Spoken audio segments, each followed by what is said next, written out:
विश्वभरका नगरपालिकाहरूको छाता सङ्गठन united cities of local government युसिएलजीको 8औं कङ्ग्रेस काठमाडौँमा सम्पन्न भएको छ। कङ्ग्रेसमा एकीकृत स्थानीय सरकार र सहरहरूको विश्वव्यापी संस्था युसिएलजी आस्पेकको 8औं कार्यकारी समितिको सम्मेलन र परिषदको बैठक तथा 9वटा विविध शहरी विकासका राष्ट्रिय तथा अन्तर्राष्ट्रिय सवालहरूमा छलफल भएको युसिएलजीका अध्यक्ष एवं नेपाल नगरपालिका सङ्घका अध्यक्ष अशोक कुमार ब्यान्जु श्रेष्ठले जानकारी दिनुभयो। सम्मेलनमा स्थानीय सरकारले कोभिड नियन्त्रणमा खेलेको भूमिकाको प्रशंसा गरिएको थियो। विश्वका 2,40,000 सहरहरू united cities of local government युसिएलजीमा आबद्ध रहेका छन्। नेपालका नेपाल नगरपालिका सङ्घ, जिल्ला समन्वय समिति महासङ्घ, गाउँपालिका राष्ट्रिय महासङ्घ, काठमाडौँ महानगरपालिका, धरान उपमहानगरपालिका, व्यास नगरपालिका लगायतका 10वटा स्थानीय सरकारहरू united cities of local government युसिएलजीका सदस्य रहेको नेपाल नगरपालिका सङ्घका कार्यकारी निर्देशक कलानिधि देवकोटाले जानकारी दिनुभयो। सम्मेलनमा स्थानीय सरकारको भूमिका, कोभिडमा स्थानीय सरकारले खेलेको भूमिका, सहरहरूको दीर्घकालीन विकासका लागि गर्नुपर्ने कार्यहरू, व्यवस्थित सहरीकरणका लागि अपनाउनुपर्ने रणनीतिहरू, स्मार्ट सिटी बनाउनका लागि गर्नुपर्ने कार्यहरू लगायत स्थानीय सरकारहरूको सबलीकरण, क्षमता विकास लगायत स्थानीय सरकारहरूको समग्र अवस्था र आगामी दिनमा गर्नुपर्ने कार्यहरूको सम्बन्धमा छलफल भएको united cities of local government युसिएलजीका अध्यक्ष अशोक कुमार ब्यान्जु श्रेष्ठले जानकारी दिनुभएको छ। विश्वभरका नगरपालिकाहरूको छाता सङ्गठन united cities of local government युसिएलजीको 8औं कङ्ग्रेसमा भएको छलफल, गरेका निर्णयहरू लगायत समग्र स्थानीय सरकारका विविध पक्षहरूको सम्बन्धमा जानकारी दिनुहुँदै united cities of local government युसिएलजीका अध्यक्ष अशोक कुमार ब्यान्जु श्रेष्ठ, युसिएलजी एस्पाक चाहिँ विश्वको 2,40,000 सहरहरूको साझा सङ्गठन हो, जुन सङ्गठनले नेपालको सहरीकरण, शहरी सभ्यता, शहरी अर्थतन्त्र र शहरी विकासका कुराहरूलाई प्राथमिकता दिन्छ र विश्वको सहरहरू अहिले सबै मानिसहरूको बसोबास गर्ने ठाउँको आधारशिला बनेको छ र सहर अर्थतन्त्रको केन्द्र हो र त्यहाँको जनताहरूको जीवनको सामाजिक आर्थिक रूपान्तरण र शहरी सभ्यतालाई निर्माण गर्नका लागि हामी काम गर्छौँ। एसियाको सहरहरूलाई समृद्ध सहर बनाउने, आधुनिक सहर बनाउने, डिजिटल सहर बनाउने र मानव जीवनको बसोबासको लागि उपयुक्त सहर बनाउने उद्देश्य लिएको छ। जुन उद्देश्य प्राप्तिका लागि अब हामीले हाम्रा सहरहरूका समस्या के हो, हाम्रा जनप्रतिनिधिहरूको क्षमता विकास र उनीहरूलाई सही शासन व्यवस्थाको नेतृत्व कसरी प्रदान गर्न सकिन्छ, हाम्रा सहरहरूका कमजोरीहरूलाई हामी हटाउने र नयाँ अबको 20 वर्षमा नेपाल लगायतका एसियाली मुलुकहरूको सहरहरूको चाहिँ विकासमा के आधार निर्माण गर्ने भन्ने विषयमा हामी छलफल गर्छौँ।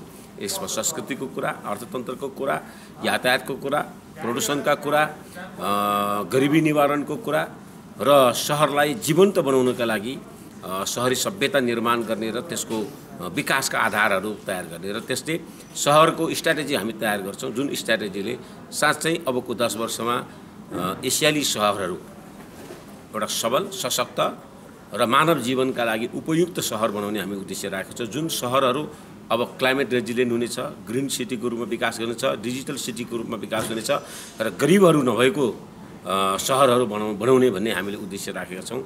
एसडिजी गोलले लिएको उद्देश्य अनुसार सन् 2030 भित्र हाम्रा सहरहरू सबल सहर बनाउन नै यो कङ्ग्रेसको महत्त्वपूर्ण तपाईँको चाहिँ निर्णय हो। विश्वमा सहरहरूले लिएको अनुभव र उनीहरूले गरेको विकासको आधारहरू पहिल्याउने र नेपाललाई त्यसमा नेपालीकरण गर्ने र स्थानीयकरण गर्ने, स्थानीय सरकारहरूलाई संवैधानिक भइसकेपछि त्यो संवैधानिक अधिकारहरूको आधारमा उसलाई सबल बनाउने र नेपालले गरेका सहरी क्षेत्रको राम्रो काम चाहिँ संसारभरिका सहरहरूमा पुर्याउने र विश्वभरि भएका सहरका विकासका कुराहरू नेपालको सन्दर्भमा के योजना कार्यान्वयन गर्यो भने हाम्रो सहरहरू सबल हुन सक्छ त भन्ने कुरा चाहिँ युसिएलजी एक्सपार्कले नेटवर्किङ गरिदिने, लबिङ गरिदिने, यसको पक्षपोषण गर्ने कामहरू गर्छ। यो संस्थाले अन्तर्राष्ट्रिय रूपमा सहयोगहरू शहरी क्षेत्रको विकासको रूपमा ल्याइने, नीति निर्माणमा सहयोग गर्ने, तपाईँको क्षमता विकास, संस्थागत क्षमता विकास गर्ने कुरामा सहयोग गर्छ। यो हाम्रो नेपालमा नगरपालिकाहरूको लागि नगरपालिका सङ्घ भएको जस्तै विश्वमा चाहिँ United city local government global नै हाम्रो चाहिँ साझा सङ्गठन हो। अब एसियाली सहरहरूलाई युरोपियन मापदण्डमा पुर्याउनका लागि चाहिँ हाम्रा सहरहरूको नीति निर्माण गर्ने, योजना तर्जुमा गर्ने, नगरपालिकाहरूको आर्थिक क्षमता विकास गर्ने, जनतालाई सबलीकरण गर्ने, राजनीतिक नेतृत्व बलियो बनाउने र राजनीतिक इन्स्टिट्युसनहरूलाई चाहिँ सबल बनाउने हैन भन्ने खालको कुरो छ। त्यो हाम्रो चाहिँ अहिले हामी जनप्रतिनिधिहरू राजनीतिक रूपमा चाहिँ हामी पोख्त छौँ, तर विकास निर्माण र सामाजिक रूपान्तरण, आर्थिक रूपान्तरण, विश्वको सहरी सभ्यताहरूको क्रममा हाम्रा अनुभवहरू कम भएको कारणले ती कुराहरू नै हाम्रो चाहिँ नीति निर्माण र योजना तर्जुमालाई प्रधानता दिएर काम गर्ने, यो नै हाम्रो मूल उद्देश्य हो। United cities of local government UCLG को 8औं कङ्ग्रेसका सम्बन्धमा जानकारी दिनुहुँदै नेपाल नगरपालिका सङ्घका कार्यकारी निर्देशक Kalanidhi Devkota, United cities and local government Asia Pacific, यसलाई UCLG आसपाक भनिन्छ, यसको 8औं कङ्ग्रेस हालसालै सम्पन्न भएको छ। यो एउटा भर्चुअल माध्यमबाट र सीमित सहभागीहरूलाई राखेर यो काठमाडौँमा अहिले गोकर्णमा सम्पन्न भएको छ। अब यो कार्यक्रमले मूलभूत रूपमा चाहिँ विशेष गरी यसका सदस्य यो दक्षिण एसियाका नगरपालिकाहरू, यसका एसोसिएसनहरू, त्यसै गरी नगरपालिका जस्तै विभिन्न यो एसिया प्रशान्त क्षेत्रका स्थानीय सरकारहरूको सञ्जाल हो। अब यसले एक आपसमा आपसी सहयोगबाट, आपसी सिकाइबाट एकअर्कालाई अनुभव आदान प्रदान गर्ने, विभिन्न विषयमा अनुसन्धान गर्ने, त्यसपछि लोकल गभर्मेन्टले कसरी जनताले तिरेको करको सही प्रतिफल जनतालाई चाहिँ सहज सेवा सुविधा दिएर दिन सक्छ भन्ने हिसाबले विभिन्न योगदानहरू दिइरहेको छ। अब अहिले चाहिँ यस पटक चाहिँ नेपाल नगरपालिका सङ्घको अध्यक्ष धुलीखेलका मेयर अशोक ब्यान्जुज्यू चाहिँ यसको एसिया पेसिफिक क्षेत्रको चाहिँ नि अध्यक्ष पनि हुनुहुन्छ। अब त्यो हाम्रो लागि एउटा सौभाग्यको कुरा पनि हो र त्यसै कारणले गर्दा अहिले यो कार्यक्रम चाइनामा हुनुपर्ने कार्यक्रम हो। त्यो कार्यक्रम अब यो पेन्डेमिकको पनि कारणले यो अध्यक्षकै के अरे देशमा गर्ने सहमति भएर यहाँ सम्पन्न भएको छ। United cities of local government UCLG मा प्रधानमन्त्री शेरबहादुर देउवाले शुभकामना सन्देश पठाउनु भएको थियो।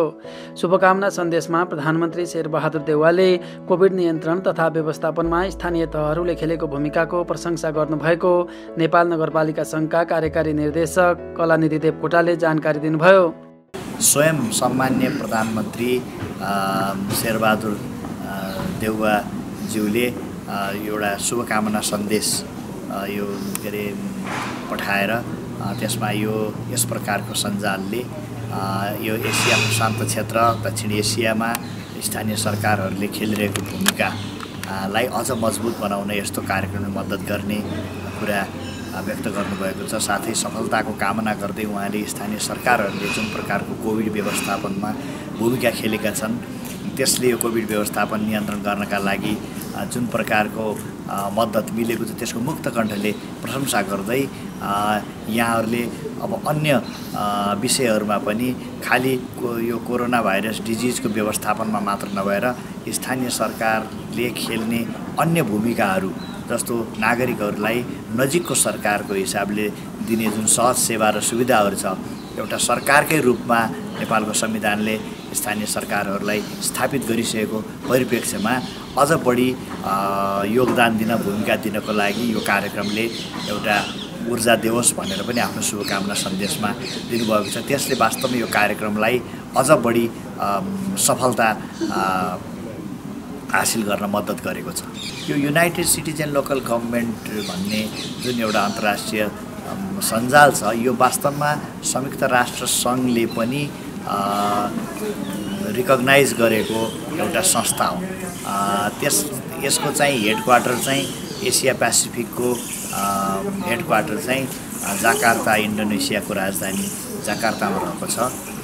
त्यहाँबाट नै यो कार्यक्रम सञ्चालन गर्नको लागि त्यहाँको महासचिव डाक्टर बर्नाडिया इरावती को नेतृत्वमा एउटा टोली आएको थियो र नेपाल नगरपालिका सङ्घका अध्यक्ष, अहिले वर्तमान त्यसको अध्यक्ष रहेको हिसाबले उहाँहरूले यहाँबाट यो कार्यक्रम चाहिँ करिब 700 जना सहभागी भएको एसिया प्रशान्त क्षेत्रबाट चीन, कोरिया, जापान, इन्डोनेसिया, अस्ट्रेलिया, दक्षिण एसियाका हाम्रा नगरपालिकाहरू, यी सम्पूर्ण नगरपालिका गाउँपालिका विभिन्न मुलुकका सदस्य नगरपालिका गाउँपालिकाहरूले यसमा सहभागी भएर आफ्नो प्रकारको एउटा अनुभव आदान प्रदान गर्नुभयो। यसका थीमेटिक कमिटीहरू पनि रहेका छन्। अब कुनैले आर्थिक वृद्धि दरको लागि काम गर्ने, कुनै चाहिँ यो समुद्री तटमा रहेका नगरपालिकाहरूको बारेमा उनीहरूले लिन सक्ने लाभको बारेमा छलफल गर्ने, कुनै चाहिँ यो स्थानीय आर्थिक विकास गर्नका लागि विभिन्न नीति कार्यक्रमहरू विभिन्न देशले गरेका अनुभवहरूलाई आदान प्रदान गर्ने गरेर कसैले पिस बिल्डिङका लागि भन्नाले थुप्रै एरियामा यसका विषयगत समितिहरू पनि रहेका छन्। त्यो समितिहरूमा पनि रहेर नेपाल नगरपालिका सङ्घ लगायत नेपालका अन्य सदस्यहरूले काम गरिरहेको अवस्था छ। यसबाट वास्तवमा हाम्रो जस्तो मुलुकमा जहाँ स्थानीय सरकारलाई ठुलो एउटा जिम्मेवारीसहित संविधानले एउटा 22वटा एकल अधिकार साझा अधिकारसहित जिम्मेवारी दिएको छ, त्यो अधिकारहरू दिएको, त्यो कार्यान्वयन गर्नका लागि थुप्रै अनुभवका थुप्रै एउटा नियम कानुनहरूका आवश्यकताहरू छन्। ती चिजहरू सिक्नका लागि यसले धेरै मद्दत गरेको हामीले महसुस गरेका छौँ। आगामी दिनमा यस्तो प्रकारको सञ्जाललाई अझ बढी परिचालन गरेर यसबाट हामीले अधिक से अधिक लाभ लिनका लागि हामीले अझ बढी काम गर्न सक्छौँ भन्ने मलाई लाग्दछ। United cities of local government UCLG को 8औं कङ्ग्रेसमा सहभागी सदस्य संस्थाका पदाधिकारीहरू, जिल्ला समन्वय समिति महासङ्घका अध्यक्ष सीता सुन्दास, वीरगञ्ज महानगरपालिकाका प्रमुख विजय सराओगी, व्यास नगरपालिकाका नगर प्रमुख वैकुण्ठ नेउपाने र धरान उपमहानगरपालिकाका उपप्रमुख मन्जु भण्डारीले स्थानीय सरकारको क्षमता विकास, सुदृढीकरण, व्यवस्थापन लगायत समग्र स्थानीय सरकारको सुधारका क्षेत्रमा United cities of local government UCLG ले महत्त्वपूर्ण सहयोग पुर्याइरहेको बताउनु भएको थियो। UCLG एस्पेक्टले अहिले यति राम्रोसँग स्थानीय सरकारहरूलाई क्यापेबल बनाउनको लागि धेरै अब कार्यक्रमहरू गरेको र वास्तवमा कुन चाहिँ स्थानीय पालिकामा, स्थानीय तहहरूमा, स्थानीय सरकारहरूमा के को महत्त्व छ के बढी होइन, त्यसलाई चाहिँ के अरे व्यवस्थित गर्नको लागि र अहिले खास हामीले के चाहिँ गर्ने हो काम, स्थानीय सरकारको भूमिका के हो भन्ने विषयमा पनि यसले असाध्यै धेरै गाइडलाइन गरिराखेको हामीले पाएका छौँ। र अहिले जुन हाम्रो दक्षिण एसियाको होइन, साउथ एसियाको के अरे स्थानीय तहहरूको मेयरहरूको एउटा विशेष गरिकन यो सम्मेलनले, यो कङ्ग्रेसले चाहिँ अब फेरि विगतमा गरेका कामहरूलाई हामीले के गऱ्यौँ भन्ने समीक्षा सहितको भोलिको एउटा कार्ययोजना बनाएको छ। त्यो UCLG एस्पेक्टबाट पनि जुन अब सबै स्थानीय लोकल गभर्मेन्टहरूलाई अब क्षमतावान बनाउनको लागि कसरी जनतामा आफूहरू समर्पित भएर काम गर्न सकिन्छ होइन, संविधानले प्रदान गरेका र स्थानीय तहमा गर्नै पर्ने कामहरूलाई समायोजन गरेर काम गर्ने सन्दर्भमा उहाँहरूलाई एउटा सक्षम बनाउने अनि सबैको एउटा समन्वय होइन अनि साझेदारीमा काम गर्ने, अन्तर्राष्ट्रिय जगतमा पनि भएका असल अभ्यासहरू अर्को देशमा, एउटा देशमा भएको कामहरू अर्को देशमा, एउटा पालिकामा भएको काम अर्को पालिकामा कसरी हामीले त्यसलाई चाहिँ कार्यान्वयन गर्ने, कसरी असल अभ्यासहरूको हामीले के अरे प्रयोग गर्ने भन्ने सन्दर्भमा पनि यसले महत्त्वपूर्ण भूमिका खेलेको छ।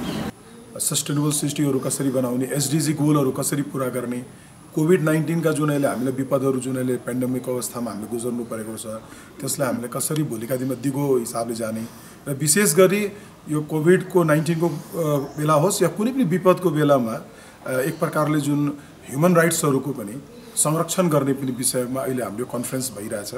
अनि यो विषयमा वीरगञ्ज महानगरपालिकाले पनि एउटा महत्त्वपूर्ण यसमा मतलब चाहिँ हामीहरू चाहिँ एक्सचेन्ज अफ आइडियाज गर्न सक्छौँ कि भनेर यहाँ हामी आएका छौँ र वास्तवमा UCLGबाट हामीले धेरै कुराहरू चाहिँ भइराखेको ग्लोबली चेन्जेसहरू जुन स्थानीय निकायहरूलाई स्ट्रेन्थनिङको हिसाबले र SDG गोलहरू पुरा गर्ने हिसाबले विभिन्न किसिमका हामीहरू कार्यक्रमहरूमा सहभागी भएका छौँ जसले गर्दा हामीले एउटा फाइदा पनि भएको छ र हाम्रा पनि गर्ने गुड प्र्याक्टिसेसहरू हामी अरूलाई सेयर गर्न सकेका छौँ।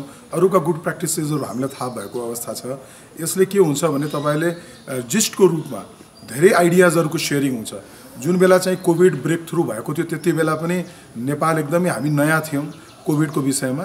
त्यति बेला पनि हामी के गरेका थियौँ भने विभिन्न किसिमका कन्ट्रिजहरूका प्र्याक्टिसेसहरू र त्यहाँ भएका इफेक्टहरूको बारेमा कुरा गर्दै अध्ययन गर्दै प्रोएक्टिभ भएर हामीले काम गर्दाखेरि पनि वीरगञ्ज जुन सबभन्दा पहिला हामी प्रभावित भएका थियौँ, सबभन्दा पहिला हामी ग्रिन जोनमा पनि गयौँ। तपाईँलाई थाहा होला कि अहिले पनि वीरगञ्ज चाहिँ 2.5 महिनादेखि ग्रिन जोनमा छ र हामीहरू एकदमै अहिले आफूलाई सुरक्षित महसुस गर्छौँ। यो सबै कहीँ न कहीँ देन चाहिँ यस्तै प्लेटफर्महरूको कारणले गर्दा हो र मलाई लाग्छ कि यो कन्फरेन्स जुन आज भइरहेछ यसबाट अझ हामीहरू केही कुराहरू सिक्न पाउँछौँ। विशेष गरी यी विपदका बेलाकामा हामीले ह्युमन राइट्सहरूलाई कसरी प्रिजर्भ गर्ने र कुन ढङ्गले हामीहरू सिटिजहरूलाई अझ राम्रो ढङ्गले ह्युमन राइट्सलाई बचाउँदै यस्ता विपदहरूलाई सामना गर्न सक्छौँ भनेर मलाई यसमा अगाडि बढ्न सजिलो हुन्छ कि भनेर मैले यो कन्फरेन्समा भाग पनि लिएको छु। संसारभरका नगरपालिकाहरूका अभ्यासहरूलाई, अनुभवहरूलाई र स्थानीय समस्याहरूलाई हामीले एकअर्कामा आदान प्रदान गर्दै परस्परको एउटा मित्रता, हार्दिकता र स्थानीय जनतासँगको, नागरिकसँगको एउटा सम्बन्ध विस्तारित गर्ने यो एउटा महत्त्वपूर्ण संस्थाको रूपमा हामीले लिएका छौँ।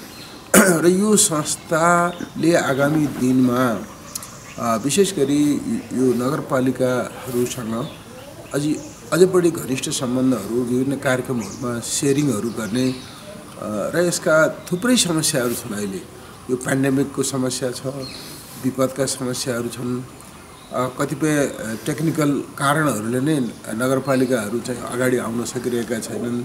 त्यो हामीले प्राविधिक परामर्शीय सेवाहरू हामीले प्रदान गर्न सक्छौँ। वातावरणीय पक्षमा हामीले सँगै मिलेर काम गर्न सक्छौँ। त्यसै यी कार्यहरूमा हामीले यो चाहिँ युसिएलजी एस्पेक्टलाई केन्द्रित गर्नुपर्छ भन्ने हाम्रो विचार छ। यो प्लेटफर्मबाट एकअर्कामा सिकाइहरू जुन सहरी यातायातहरू, सहरी चाहिँ सहर निर्माणका लागि चाहिने आवश्यक पूर्वाधारहरू तिनको विकास कसरी गर्ने भन्ने सन्दर्भमा चाहिँ यो प्लेटफर्ममा हाम्रो छलफलको विषय बन्छ र एकअर्काका देशहरूमा गरेका विकासलाई एकअर्कामा सेयरिङ हुन्छ। सेयरिङ भइसके पछाडि हामीले त्यसबाट सिकाउने मौकाहरू पनि पाउँछौँ र अहिले ग्लोबल वार्मिङको कारणले गर्दा चाहिँ जुन वातावरणमा असर परिरहेको छ, जसले विपदमा पनि हाम्रा दक्षिण एसियाका मुलुकहरूमा बढी प्रभावित यो चाहिँ जुन विपद छ त्यसको विपदमा सामना गरिरहनु परेको छ। त्यो सामनालाई पनि एकसाथ हामी कसरी सहकार्य गरेर जान सक्छौँ भन्ने विषयमा र प्रविधि र प्राविधिकहरूको हस्तान्तरणबाट हामीले युसिएलजी का प्लेटफर्महरूलाई प्रयोग गरेर हामीले हाम्रा नगरको विकासमा एकअर्कामा सहकार्य गर्ने महत्त्वपूर्ण अवसर हो यो हाम्रो लागि। यसले निकै हाम्रो सिकाइहरू हामी नेपालमा भएका सिकाइहरू हामीले विदेशीसँग सेयर गर्ने, हामीले अर्बन सेक्टरलाई सस्टेनेबल डेभलपमेन्टका चाहिँ हाम्रा इन्डिकेटरहरू पुरा गर्नका लागि हामीले सेयरिङहरू गर्ने हाम्रा कार्यक्रम छन्। ती इन्डिकेटरहरूलाई कसरी लोकलाइज गरेर आफ्नो देशमा कसरी लागू गर्ने भन्ने विषयमा हामीले सेयरिङहरू गर्न सक्छौँ। सँगसँगै अहिले हाम्रो देशमा एउटा अर्बन ट्रान्सपोर्टेसन होइन, सहरका यातायातहरू कति चाहिँ जटिल विषय बनिरहेको छ। जस्तै हामीले त्यस्ता विषयहरूमा हामीले एकअर्कामा सेयरिङहरू गरेर जान सक्छौँ। खानेपानीको समस्याहरू हामीले समाधान ग्यादरिङ गरेर हामीले एकअर्कामा सपोर्ट गरेर गर्न सक्छौँ। हामी जलवायु परिवर्तनलाई हामी व्यवस्थापन गरेर जान त्यसको लागि न्यूनीकरणका लागि अभियानहरू चलाउन सक्छौँ। हामी जोइन्टली यो अभियानलाई चाहिँ लानका लागि पनि हाम्रो यो प्लेटफर्म महत्त्वपूर्ण छ भन्ने हामीलाई लाग्छ। युनाइटेड सिटिज अफ लोकल गभर्नमेन्टको 8औं कङ्ग्रेसमा सहभागी काठमाडौँ महानगरपालिकाका प्रमुख प्रशासकीय अधिकृत राजेश्वर ग्यावलीले विश्वभरका सहरहरूलाई व्यवस्थित, सबल र प्रभावकारी बनाउन युसिएलजीले महत्त्वपूर्ण सहयोग पुर्याइरहेको बताउँदै काठमाडौँ महानगरपालिका युसिएलजीमा सक्रिय रूपमा सहभागी भइरहेको बताउनु भएको थियो। विश्वभरिका स्थानीय सरकारहरूको काम कारबाहीमा सहयोग समन्वय गर्ने, नयाँ ज्ञान सिपहरू आदान प्रदान गर्ने कार्यहरू गर्दछ र काठमाडौँ महानगरपालिका लामो समयदेखि यो संस्थाको सदस्य रहेको छ। अब हामीहरूले त अब यसको संयोजन युसिएलजीले नै गर्ने हो।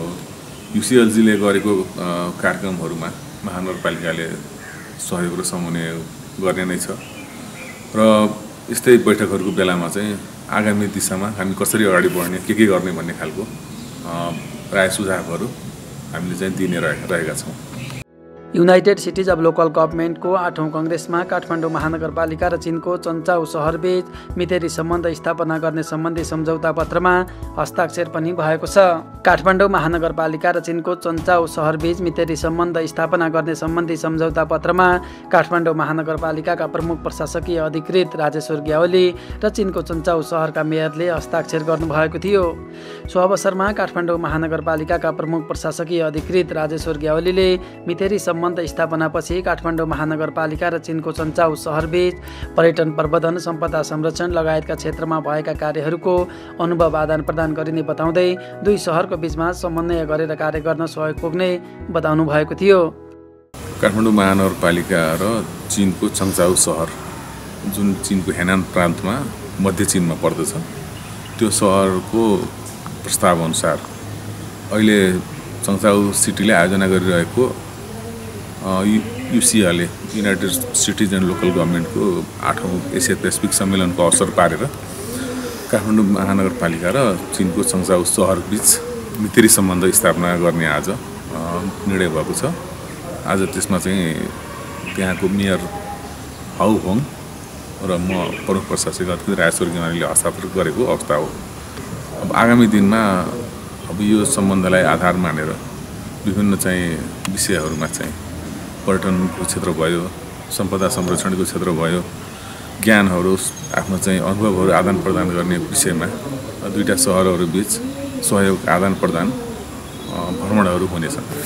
2078 भाद्र 22, 23 र 24 गते काठमाडौँमा भएको सो सम्मेलनमा 900 मेयर र उपमेयर लगायत सहरी विज्ञ र अन्तर्राष्ट्रिय विकास साझेदार लगायत विश्व ब्याङ्क, एसियाली विकास ब्याङ्क, संयुक्त राष्ट्र सङ्घ लगायतका संस्थाका प्रतिनिधिहरूको भर्चुअल र प्रत्यक्ष उपस्थिति रहेको सङ्घका कार्यकारी निर्देशक कलानिधि देवकोटाले जानकारी दिनुभएको छ।